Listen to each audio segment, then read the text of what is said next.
전 세계 코로나19 확진자 수가 100만 명을 눈앞에 두고 있습니다. 국내외에서 젊고 기저질환이 없는 사망자가 속속 발생하면서 불안감이 커지고 있는데요. 네, 자세한 이야기 코로나19 브리핑 고려대학교 약학대학 김정기 교수와 함께 나눠보겠습니다.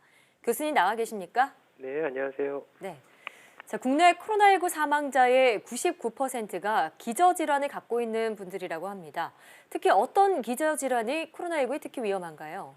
네, 말씀하신 기저질환이라고 하는 게 이제 평소에 본인이 가지고 있는 만성적인 질환을 통칭해서 기저질환이라고 하거든요. 보통 잘 알려져 있는 게 뭐 고혈압이라든가 심장질환 그리고 다양한 요인에 의해서 손상된 면역 시스템을 가지고 있는 경우 그리고 당뇨병, 임신도 그렇고요. 뭐 심장질환, 폐질환, 신경질환 다양한 것들이 있습니다.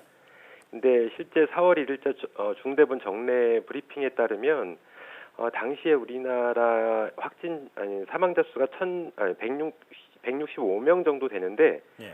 그중에 기저질환을 가지고 계신 분들이 164명이었다 이렇게 알려져 있고 네. 대표적인 기저질환으로 고혈압, 당뇨 그리고 뭐 천식이나 폐렴과 같은 호흡기 질환, 치매, 심장 질환 뭐 이런 것들을 언급을 했습니다. 그래서 이런 것들이 실제로 코로나19랑 관련성이 있는 기저질환일 걸로 생각을 하고 있습니다. 예. 네. 고혈압이나 당뇨 그리고 기타 호흡기 질환이 코로나19와 만나면 조금 더 치명적인 결과가 나오는 것으로 알려지고 있습니다.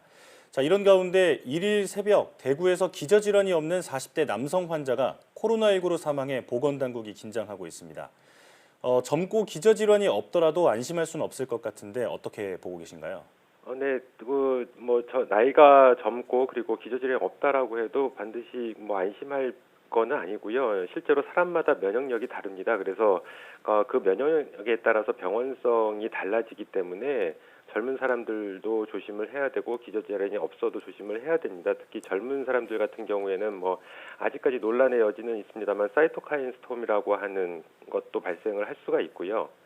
더군다나 처음에 감염된 바이러스 양에 따라 병원성 차이가 나타날 수 있습니다. 그래서 젊은 사람이나 기저질환이 없더라도 처음에 감염되는 바이러스 양이 많게 되면 병원성을 더 많이 나타내는 그런 경향성이 있습니다. 예, 젊을수록 면역 과잉 반응이죠. 사이토카인 폭풍이 발생할 수 있기 때문에 주의해야 한다 말씀해 주셨는데요.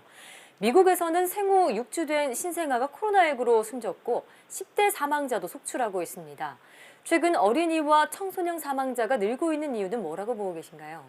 코로나19 초기에는 영유아나 청소년들 같은 경우에는 감염률이나 아니면 사망률이 낮다라고 보고된 바가 있었습니다. 그러니까 예. 보고됐다라기보다는 이제 일종의 가설이 있었는데요.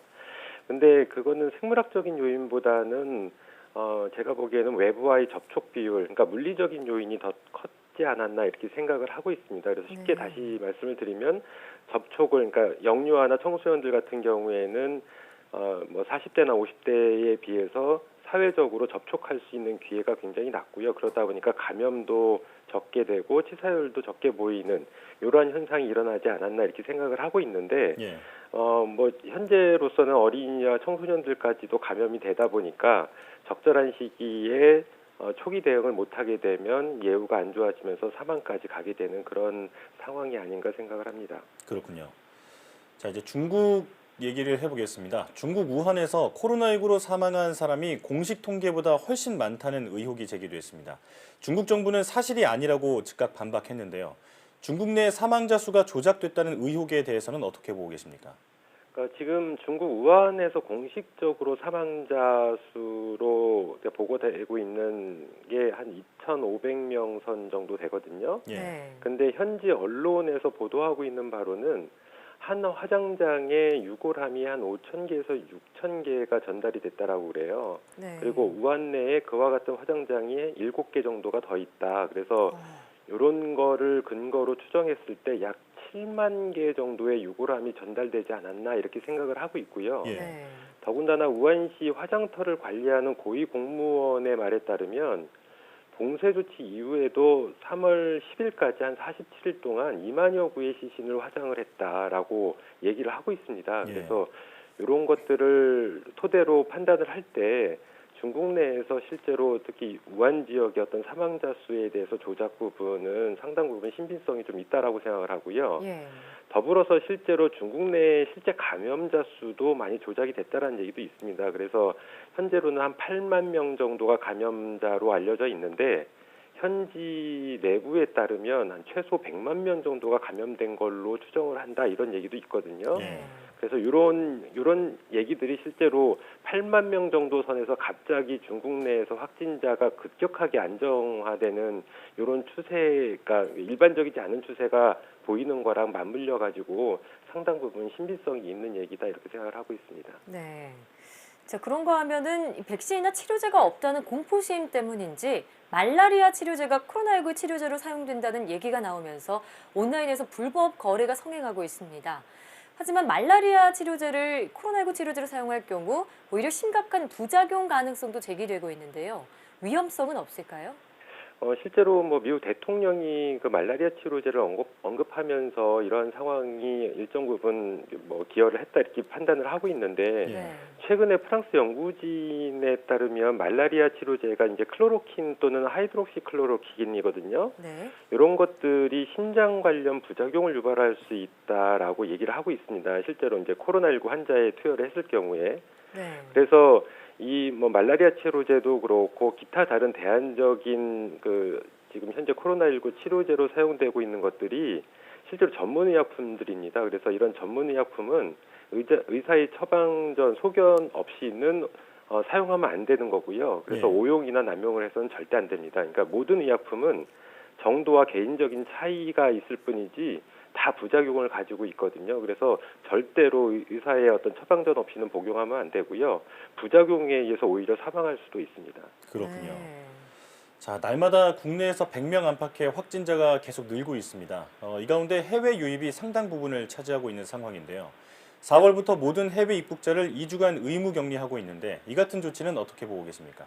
실제로 어제 사례를 보면 굉장히 많은 사람들이 입국을 했거든요. 그래서 네. 한 약 7천 명 정도 수준이 되는데 지금 당장 그분들을 다 자가격리 조치하는 데에 보건 인력이 투입이 됐는데 굉장히 턱없이 부족한 보건 인력이 투입이 되면서 상당 부분 통제할 수 없는 상황들이 발생을 하고 있는 걸로 알고 있습니다. 그래서 이러한 부분에 허점이 생기게 되면 오히려 국내에서 해외 유입에 의한 전파가 이루어질 수 있기 때문에 굉장히 철저히 관리를 해야 될 것 같고요. 예. 관련해서 보건 인력 부족에 대한 대책도 필요할 것 같고 특히 자가격리를 의무화하더라도 이 조치사항을 위반하는 사례들이 속속 나오고 있습니다. 그래서 이 부분에 대한 관리도 필요하지 않을까 이렇게 생각을 하고 있습니다.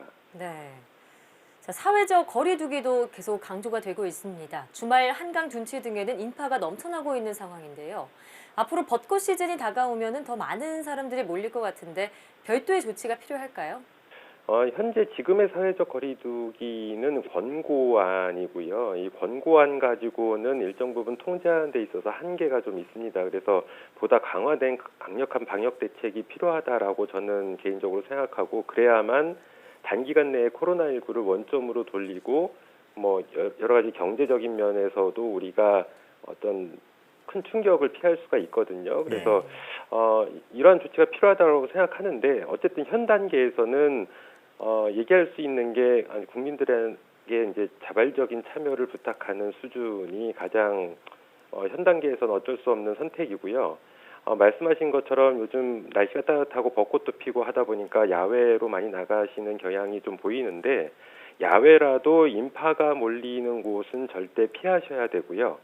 그리고 이런 것들이 어떤 중앙정부 차원에서 통제하기는 좀 어려운 부분이 있기 때문에 지자체별로 특성에 맞게 대비책을 마련을 할 필요가 있다 이렇게 생각을 합니다. 그래서 대표적인 예로 뭐 최근 이제 청주 무심천변이 벚꽃으로 굉장히 유명한데 예. 네. 어제 한 거에 의하면 청주에서는 이 동선을 서로 엇갈리지 않게 원웨이로 이렇게 관람을 할 수 있도록 이렇게 통제를 했다라고 합니다. 그래서 이런 거라든가 아니면 실제 뭐 드라이브스루식의 어떤 그 꽃구경이라든가 이런 것들을 좀 그러니까 지역별 지자체별 특성에 맞게 이렇게 마련을 할 필요가 있지 않나 이런 생각을 하고 있습니다. 네. 네.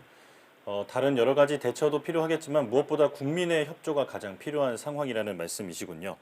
자, 국민적 피로감이 커진 상황에 정부가 실시한 고강도 사회적 거리두기도 이번 주면 끝이 납니다.